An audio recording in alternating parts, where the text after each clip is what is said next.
Are you looking for an athletic scholarship? You're in the right place. This is the Recruit Me Athletic Scholarship Podcast, the longest running podcast on recruiting and athletic scholarships. We're here to help your family navigate the recruiting road all the way to an athletic scholarship. He's a recruiting expert and a dad of a D1 athlete and a high school athlete pursuing a scholarship.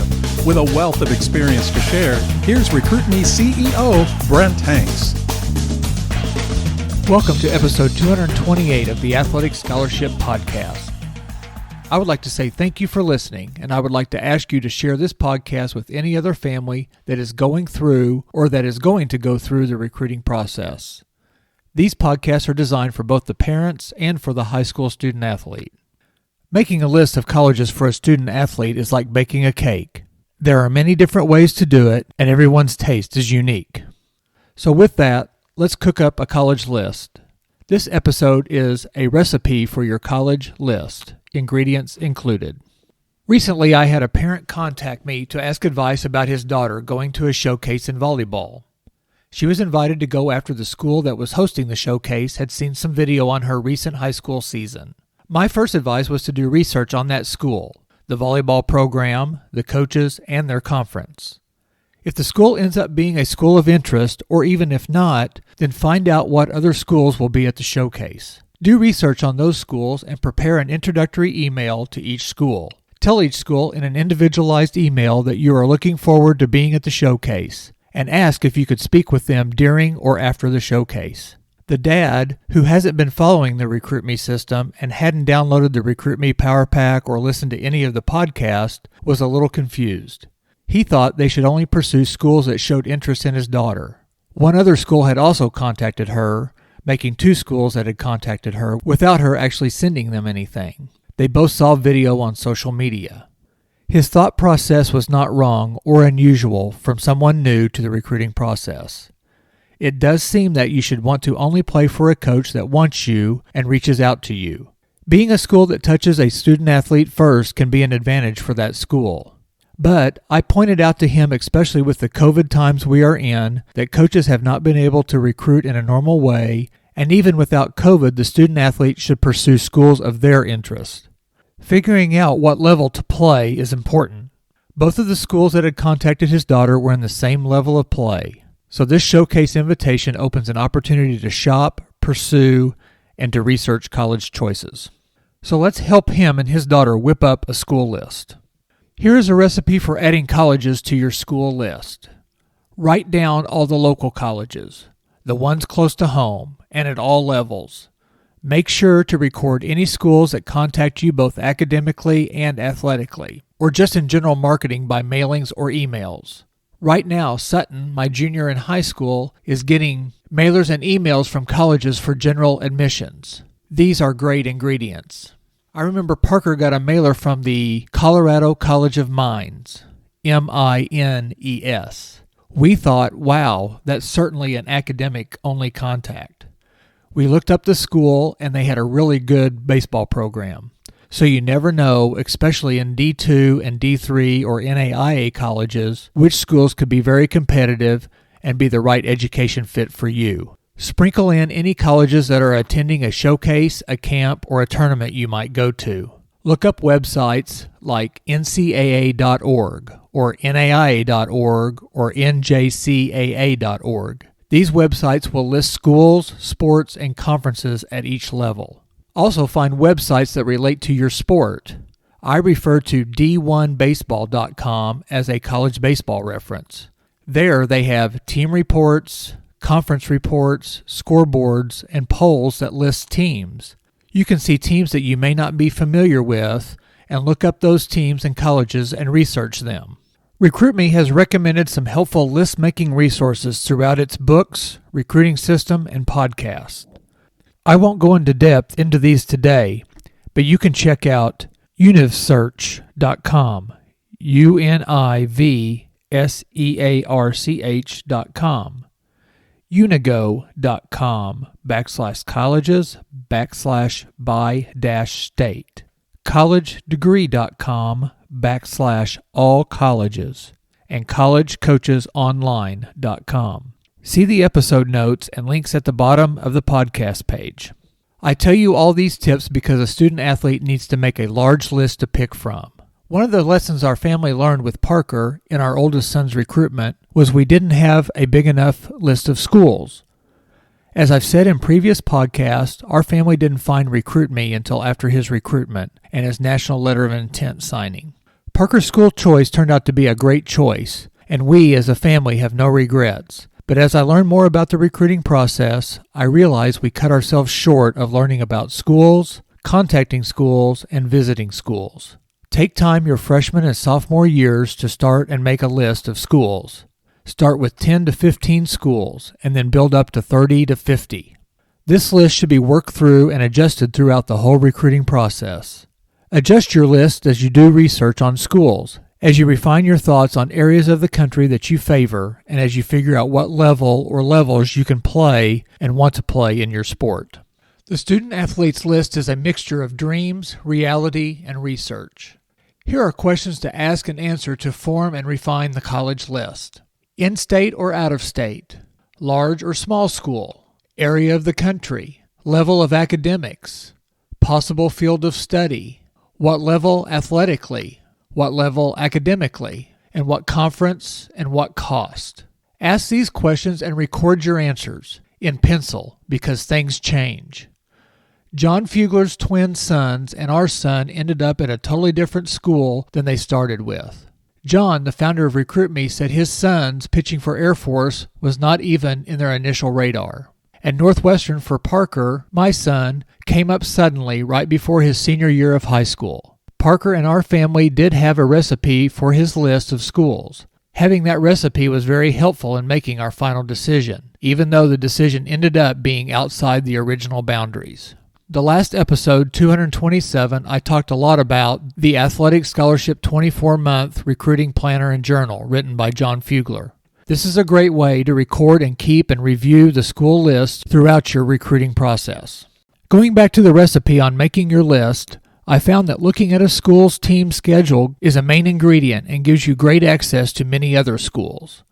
Normally, there are hot links you can click on to take you straight to their competitors' websites. When you click on a team's hot link, most schools have a menu that links you to all other sports at the school. Maybe a link called Inside Athletics that might have articles about coaches, players, awards, championships, or other team or athletic program news. A link for Recruit that leads to the team's online recruiting questionnaire. Remember, Recruit Me recommends that you should build your own questionnaire to send out to colleges. This helps you to stand out from other recruits. Go ahead and fill out an online recruiting questionnaire if a coach asks you to fill out their particular questionnaire. The menu should also have a link to the school's general education website. Each team will have a roster, a schedule, a stats link, and links that show you the program's history or facilities. If you click on the roster link, you can get the present and the past list of players. So how does that help?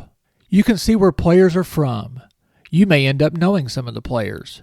Also, how many players the team carries and what positions the team is strong in numbers-wise, and what year each player is currently.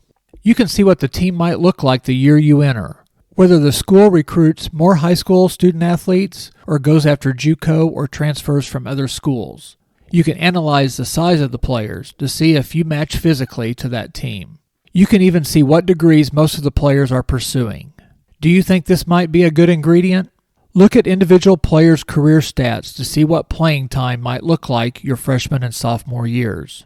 If playing your freshman year is important, you need to analyze what the program does on a regular basis with freshmen and sophomores.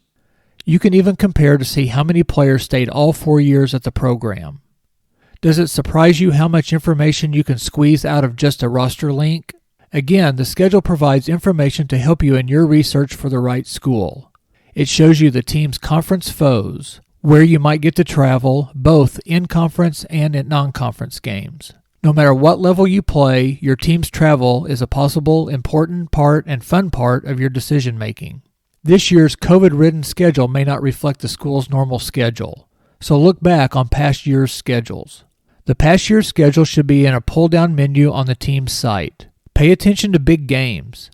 See if a Division II plays a Division I school every year, or whether the team takes a holiday trip or multiple trips to fun places. Before COVID, Parker's Northwestern Wildcats started the season in Arizona in February, so I had a built-in trip on Valentine's Day to take my lovely wife. The team also traveled to Duke, South Carolina, South Florida, Georgia Tech, and for us, being located in Southwest Missouri, a trip to the University of Missouri was a fun, cold weekend. The schedule can let you know if family can attend the games or the matches, if that's an important factor. Parker's conference schedule put him in cities that we have relatives near, and they could attend or we could visit them. We have family in Michigan, Minnesota, and Illinois. So the travel opportunities were a factor, not the factor, but a factor in his and our decision. Many of the websites will highlight the playing facilities too. Pictures and descriptions of the field or the arena, the training facilities, the locker rooms, and the offices are an opportunity to see the student-athlete's future home, especially during COVID times. Many JUCO, NAIA, Division II, and Division III facilities will surprise you on how nice they are. Go back to the roster link and check out the coaches' information. You usually get their background, how long they've been at that school, and sometimes you can even get videos of interviews of the coaches. Videos on when they were hired or post-game interviews. You get to see and hear a coach and get a feel for him or her. I hope all these ingredients put together in your own way make a palatable list to help you find your perfect school fit. Now go make a cake. A list. Thank you to our episode sponsor, Cody Hanks, your friendly neighborhood realtor in Southwest Missouri. Contact Cody Hanks at 417-860-9160 or Cody Hanks at swmrealty.com. The Recruit Me 3.0 Step-by-Step to an Athletic Scholarship System has been presenting the 10 myths about athletic scholarships. We are on myth number 8. Listen to the last 7 podcasts to hear the first 7 myths about athletic scholarships. Myth number 8. Schools can only give scholarships for the money sports, like football and basketball. Truth. NCAA and NAIA schools give scholarships in almost every established sport. Though not every school offers every sport, they do make scholarship money available for a wide range of sports. Men's sports. Scholarship sports include baseball, basketball, cross country, fencing, football, golf, gymnastics, ice hockey, lacrosse, rifle, skiing, soccer, swimming and diving, tennis, track and field, volleyball, water polo, and wrestling. Women's sports, scholarship sports include basketball, bowling, cross country, fencing, field hockey, golf, gymnastics, ice hockey, lacrosse, rifle, rowing, skiing, soccer, softball, swimming and diving, tennis, track and field, volleyball, water polo, and now beach volleyball. In addition, new sports like bowling, archery, badminton, equestrian, handball, rugby, squash, synchronized swimming are starting to emerge at the NCAA level. As they grow, you will see more athletic scholarship money for these sports as well. Listen to episodes 216 and 217 of the Athletic Scholarship Podcast for 2 full episodes on scholarship numbers and statistics for all college sports levels of play.